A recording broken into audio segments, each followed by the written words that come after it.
So I'll show you how to use the mirror function.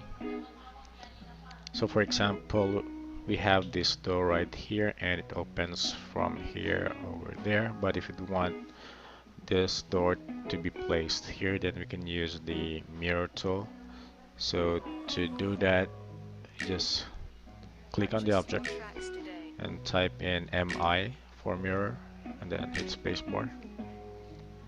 Then you can click on a base point, let's say up in here, and then you just have to move your mouse around so you can see which direction of the mirror you want to keep, and we would want it like that. So you have the option to keep the original object or not, but in this case we're going to remove the original copy. So we type in Y for yes,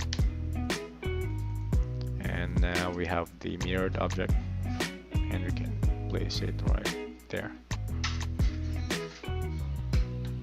So the other way to use mirror function is if you'd want two beds here in this area and we would want to put it on the other side, we can do that by using mirror function as well.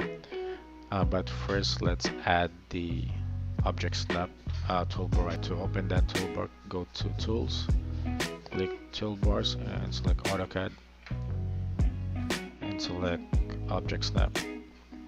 Now to start doing that, you just have to select the object that you'd want to mirror in this way, and this time we're going to copy it.